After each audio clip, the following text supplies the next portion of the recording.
Well, good morning. Here we are. Just over 4K today. Dylan's in the water already. It was hot, sticky, but just went round the local woods that I haven't been in for ages, and I fell over in it many times, hitting roots, but I was very careful this morning. I didn't, thankfully.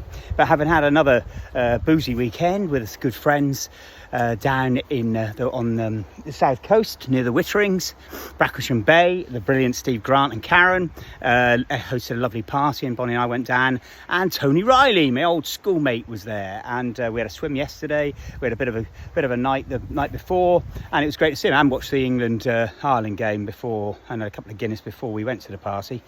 That was great for Ireland, miserable for England again, I think.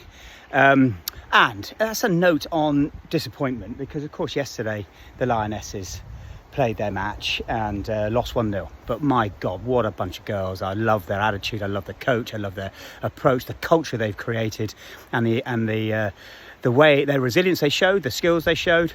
And people have mixed views on it, but for me, I just thought they brought a real special energy and example to young people and to kids and girls particularly, and women. So I'm thrilled to bits for them, and good luck to them. But we hit disappointment. Obviously Spain won that one, but Spain lost. Carlos Alcaraz playing against Djokovic yesterday in Cincinnati, lost in this most incredible match. And having had a little bit of a chat about disappointment after the England game with Tony on Sunday morning, I reflected back on some of the key disappointments, particularly in sport, which is the nature of sport. You're going to win, you lose, but it's like life. There are ups and downs. There's the slings and arrows. How you handle them, how you bounce back, how you grow from them. And I remember as a kid boxing, and Tony and I boxed together for a number of years, and then he packed it in, and I boxed another season where I gave myself the most ridiculous targets. I was going to win the schoolboy championships, I was going to win the ABA finals, and I went in, I just worked my socks off, and I had good friends like Colin Gill timing me at lunchtimes doing my circuits. I'd do it, my sister's out in the lanes in the morning at 6 o'clock doing my interval training. I'd not eat. We dried out several times, just wrecked my thermoregulatory system even today, hence the sweat. But those sorts of things, I worked, and then we train. Drying out was 24 hours, no water, no fluids, and then we train 3 times in the day, get in the gym in the evening, sparring, and then have a sauna at the end of that, and that was to hold a weight. And at 15, that was just crazy, really. But I had this focus. I was going to win these championships, and worked myself into the ground, overtrained, lost in the semi-finals of the schoolboys in an absolute robbery. I could tell you that story another time, but it was wrong, really, to lose that fight. I was well ahead. But that's what happens. And then I kept back in, and we were up country somewhere on the Saturday boxing, and then on Monday night I was back in the gym training. I'm going to get the ABAs then. If I didn't get this one, I'm going to get the ABAs. And I overtrained, and I ran myself into the ground. I got a skin infection, I was worn out, and I just lost my sparkle.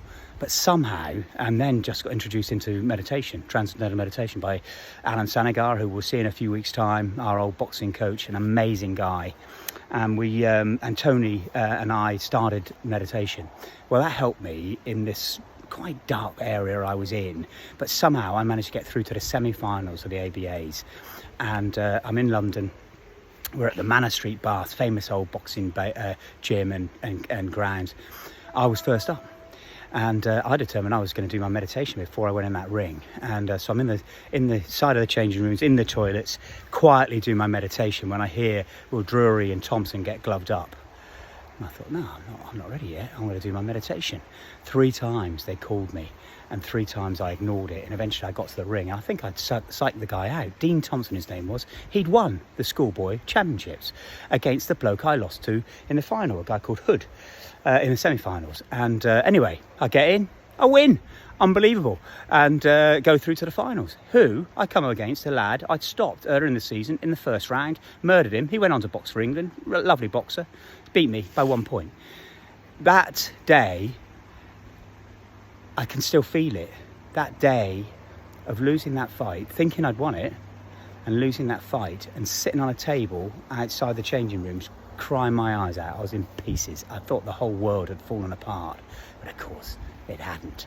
And I grew from it, and I got stronger from it, And those are the disappointments that can happen. That's just one minor story. There are many more disappointments, much bigger and stronger and harder than we've all, and I've faced them myself, and others have faced and will face. But how do we come back from them? How do we grow from them? How do we recognize the old classic haiku? Now my house is burnt down. It affords me a wonderful view of the moon. What do you think? Be resilient, bounce back, treat things with both the great and the good and the bad and the ugly with equanimity. Take care. Have a great week.